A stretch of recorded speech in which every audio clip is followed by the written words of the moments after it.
It is day 25 of 25 of betting on the horses and the football and the tennis and the rugby and the darts and the golf ahead of the summer holidays so that I can afford to buy some cheeseburgers. We are at £8,153.19 profit after 24 days, and we're going to finish at that number plus or minus whatever we lose today.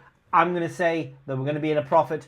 I kind of know that we are because I know what I'm staking today, and it isn't £8,153.19.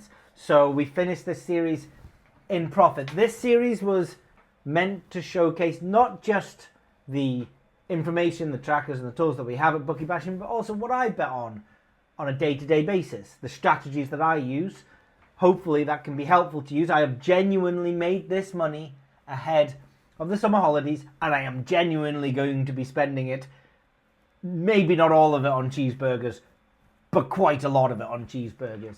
So I'll maybe add a comment to the description tomorrow with my final figure, but we'll just wrap it up in this video. So looking back, the focus of my bets were all either on the exchange or in shops, because that's reflective of what I can bet on. A long time ago, I could bet on online soft bookmakers, and if you can, that is great, because there is so much value out there, and also it is easier to get on those bets. You can sit at your desk, you can go on your mobile phone. Okay, with shops, there are logistics. I need to use runners to bet in shops, as do a lot of professional gamblers. And on exchange, it's just thinner value. You can't compound. You're not getting best odds guarantee. You have to wait for the liquidity to come in. But you can still make a reasonable amount of money out of shops and exchanges. Well, I made £8,153 after 24 days of betting. And in all honesty, if I had a Bet365, it would have been a lot more. But it's been a number of years since I've had a Bet365. In terms of the exchanges, someone asked me how I deal with Betfair premium charges. Answer, I don't. Why? I haven't had a Betfair exchange for many moons, years and years. They froze my Betfair exchange under the umbrella of responsible gambling, and it's so responsible, it is still frozen all these years later. So I use Smarkets, I use Matchbook, I use BetDAC. Back in the day, I used to be in syndicates, and I used to manage the liability of the syndicates. We all did, but sometimes it was my turn, and that meant that 20 people might be backing something, and then if we were managing a book, I might lay quite a significant amount of money to manage that book. I think that might have turned around to bite me in the ass in terms of the longevity of my Betfair Exchange account. But who cares about Betfair Exchange? I quite like Smarkets. I quite like BetDAC. I quite like Matchbook. So go and bet there and forget about Betfair Exchange. You don't need them with their bleeding premium charges. So those are the platforms that I use. Now, not everyone can use shops. Look, if you've got one mate in the world and you both live in the same street in the Outer Hebrides, then shops aren't an option for you. If you happen to have a load of pals down in South London and you live there, you are spoilt for choice because you can hop on and off of the tube. Some places are harder to get on than others. The centre of Birmingham is much harder to get on than a town in Derbyshire or a little village in Derbyshire, because there's a lot of, if you like, I don't want to call them advantage seekers, but arbors and people that the shops clamp down on in the places like the centre of Birmingham, less so out in the villages because people don't drive out to some village 30 minutes away just to place an arbitrage bet. It's hardly worth the petrol these days. So I have runners that have access to one or two William Hill's Betfreds, and that's where I've been betting. And if you have access to that, or a mate that has access to that, in terms of the time involved, like, it's not a lot, I promise you this. A lot of videos, I may be spending 5 to 10 minutes before the videos finding the bets and then sending them out. And of course, then you have the logistics of the runner's time. They have to get to the shop, park, petrol, all of that has to be incorporated into the EV that you're doing. They have to get into the shop, they have to have a rapport. When we win, we tip. We have to take tipping, or karma as we have it in our spreadsheet, out of our profit loss to keep the staff sweet. So there is some time for the runner, and there is a little bit of time for me, but how much? Less than an hour a day for the bets that I've been putting on this video for £8,000 profit over 25 days. And I enjoy it, so I don't mind spending the time. If it's a labour of love, if you hate doing something, and essentially this is a bit of a hobby as well as a money-making exercise, but why would you do it? I would not encourage you to do something. A lot of times I'm asked how much time is involved. The answer is however much you've got. If you've got none, then don't bother trying to find it for this. Something like advantage play, value betting, you need to go on a learning journey to understand how it works, why it works, and then you need to invest some time in investigating the bet and placing them. Even if it's just golf on the exchange to win outright, that might take 5 to 10 minutes a week.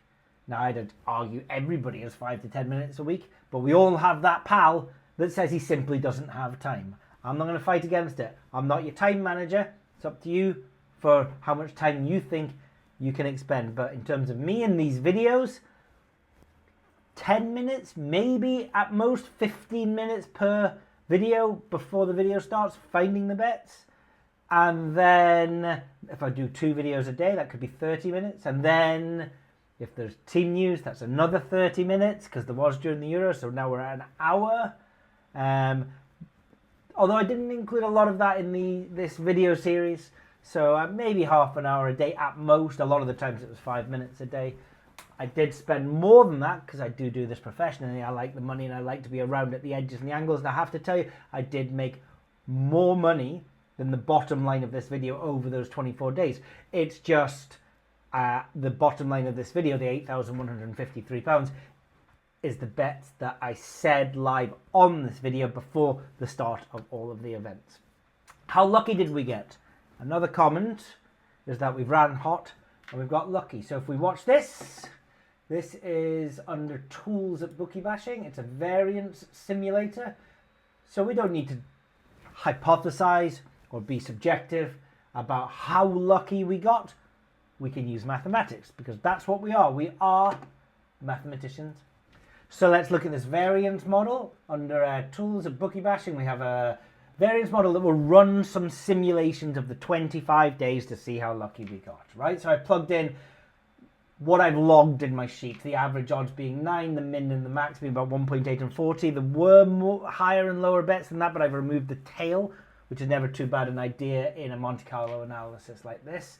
The EV, the average was 112, between 100 and 140. Again, there were some higher, but I've removed the tails. 812 bets. We had, I won 100,000 simulations with a bank of £10,000. A win, we were trying to win £200 liability. And the max stake, yes, I did have a max stake. I max staked it at £500. So if I run that simulation in the background, it might take a few seconds just now. It's going to repeat those 100,000 simulations of the 25 days that we've just had to see how many times we're running at a loss, how many times we're making some money. And we can see down here that 4% of the time our result is minus £1 or better. So even though we've had these 800 bets, horses and football and everything that are all positive expectation, there is a scenario that we have 25 days and we end up in the negative, and that would have been absolutely fine. We could have ended up minus 2,000. We could have ended up minus 4,000. We did end up plus 8,000, and that is in the top 15% percentile. So it's not impossibly lucky. Is it luckier than average? Yes. Sometimes you'll get luckier than average. Sometimes you will not get luckier than average. What's the 50th percentile? I think we would have expected about 5,000. Yeah, £5,000 profit. Half the time I'm going to make more than that. Half the time I'm going to make less than that. So yeah, we made a profit. We made a little bit more than we expected. Maybe we got a little bit lucky. Sometimes there are a lot of what ifs. I mean, I was in there dancing in the streets in these lucky 15s when there's 100,000, 150,000 pounds on the line for a what if. Now, of course, the what if was often 2%, 3%, 5%, 10%. I like playing with the what ifs. Personally, I've not had a 6-figure payday. Personally, I've had a number of horses that get to the last race and could have given me a 6-figure payday, and I've just got to keep on buying that lottery ticket. One day it will come in, volume, volume, volume. By the way, maybe one day it won't come in, and that's fine. It is extremely high variance, high volatile, sort of aiming for these jackpot bumper paydays on the Horse Lucky 15s. There was a 125 to 1 horse. I do like to add them every now and again that placed. That's not going to happen more often than once every 4% of the time. And when it does place, you want to feel like, okay, now we just need 3 more places in that Lucky 15 to sync up, and there's going to be a really good place on the Lucky 15. It's that kind of keep getting yourself into that position over and over again. And around the sort of volatility over the days, we can have a look at the graph, and we see that there were certainly, some very, very good days. There were certainly some periods of time right in the middle, sort of day 12 over to day 18, 19, where it started to become a week's worth of a grind, a week's worth of lose. You get a week in, you're still losing. Listen, that's what you have to do. You have to accept that, right? That's going to happen in advantage play, in value betting. The biggest thing that stops people from achieving success in this is that grind of lose a week, 2 weeks, maybe 3, maybe the whole month, just losing, and that upswing never happens over a short period of time. Depends completely on how many bets you're placing. If you're placing 1 bet a day, it could be 3 years before you start to realize the potential of your equity. If you're placing 1,000 bets a day, it should be in the matter of days, not even weeks or months. So it's all down with how much you get down, how much time you invest, how patient you can be.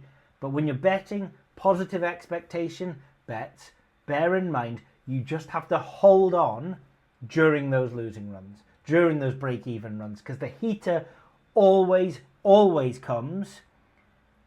You just need to still be in the game when it arrived. How much was I staking in total for my £8,000 profit? The average amount I staked per day was £1,489 over a series of different bets. Bear in mind as well, I did need to shell out some costs. I've got to share some money with runners. I've got to pay for petrol. I've got to pay for karma. There are some outlays that come out of that profit. But I was staking about £1,500 profit per day. So that was a 22% return on investment, 23% return on investment. Some days were much quieter than others. Just in terms of horses, there was that Saturday, we did a morning video and an afternoon video. We could barely get on enough Lucky 15s. Didn't actually make that much over the day, just 300 quid. But there was 16 different Lucky 15s at just the 2 shops. And then there were other days when I was only placing 2 at Betfred and 2 at William Hill, scrambling around. A little bit like today. We'll come to today's bets in a little bit, just as we finish. I just wanted to do this video where I was reviewing the last month. And we were using a number of different angles, not put all of our, not putting all of our eggs into the one pot. Is that the phrase? Let's just run with that. Horses, they're like the backbone. They're always there. Every day there's horse racing on every single day. But in the football and the Euros, we were doing a lot of player stuff. We were looking at player goal scorer, using our edge on the player XG, player stats, player cards, player shots on target, that kind of thing.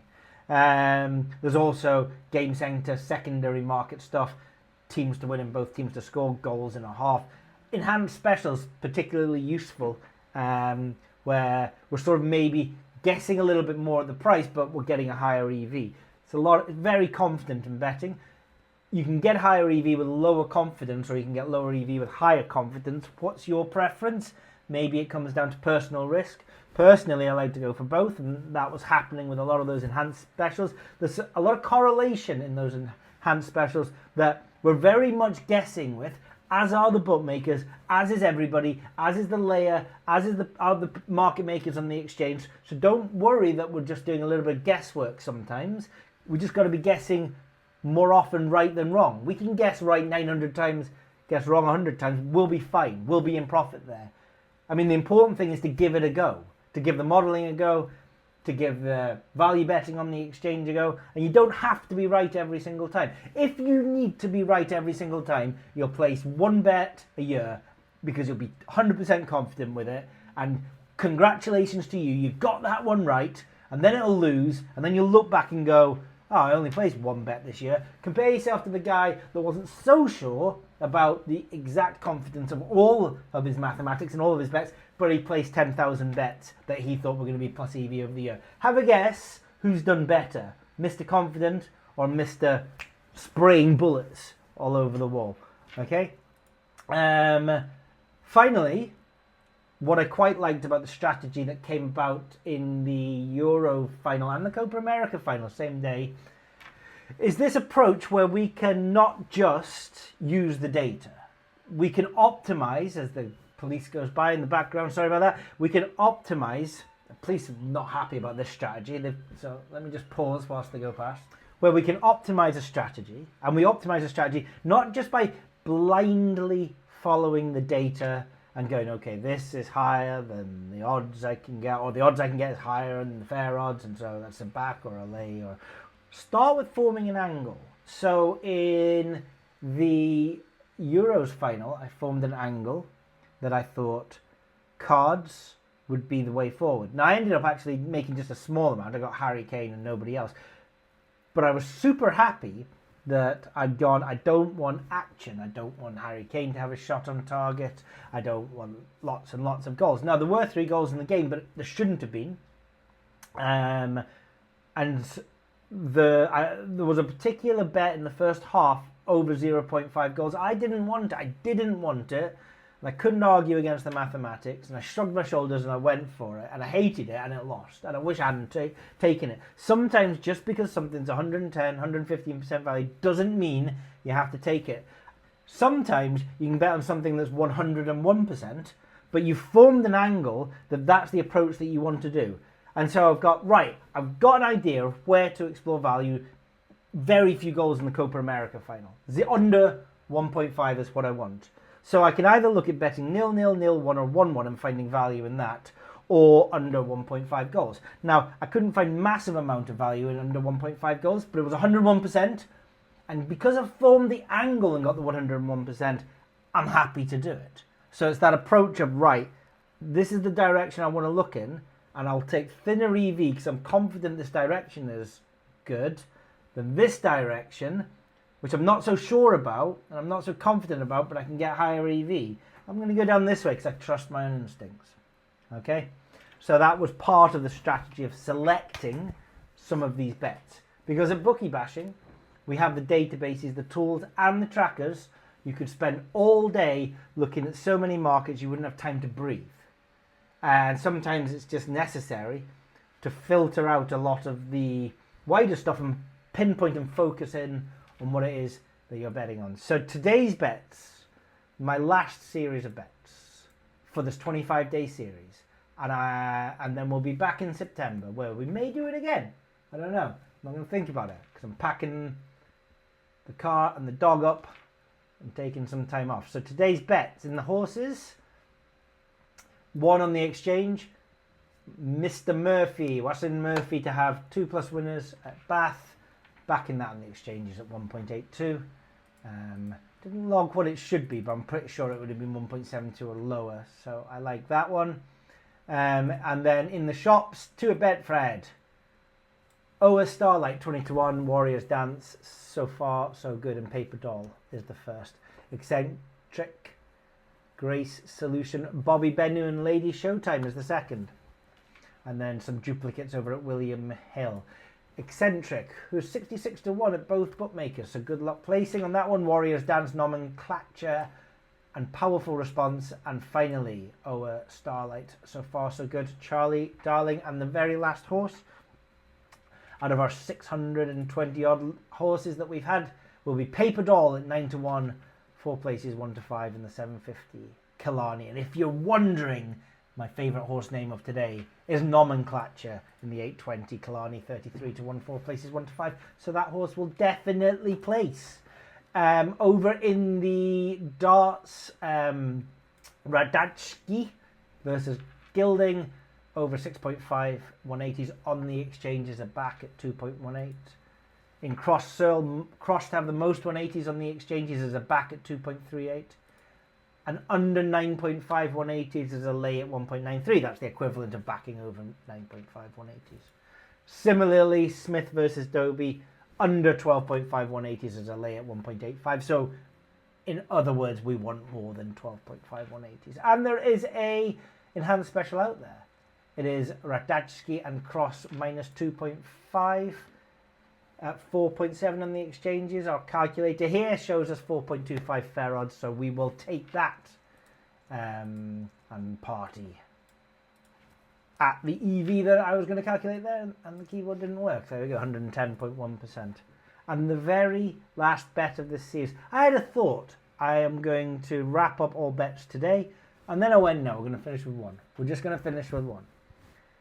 In the Open, the Scottish Open, no, the British Open, the Golf Open, the Open that isn't the US Open, at Betfred shops, not to win 200, but to win 1,000 on the win, Hideki Matsuyama at 45 to 1 is the single bet and final bet of this 25-day series. Now, tomorrow, Thursday, I take the train to London. Friday, it's the Smart Bash. Saturday is official hangover day. And I come back. And then Sunday is my first day of the holidays. And that will happen to be the last day of the Open. Can Hideki Matsuyama win the event, and I'll be able to get how many? 125, 200 more cheeseburgers on top of the 1,000 that I'm already expecting? Well, we'll be back in September when the schools go back to discuss how that guy did. Listen, if you've been betting recently, if you've been doing anything recently and the summer holidays are coming up, make sure you take some time off. Okay, if you have the opportunity to go and spend these quieter weeks with your family, then why not just turn everything off, including the phone, including everything, and going out into the countryside with the dog in the tent and get the barbecue out and your friends and the wine, definitely the wine, and just switch off for a little bit, because it will always be there to come back to. But my question is, why do I do this in the first place? And the answer to that is a little bit of time, a little bit of benefit, a little bit of time. I'm taking this £8,000, £8,153 minus what I win-lose today, and minus tiny amount of expenses on runners, and I'm doing exactly that. Enjoy your summer holidays. We will be back in September.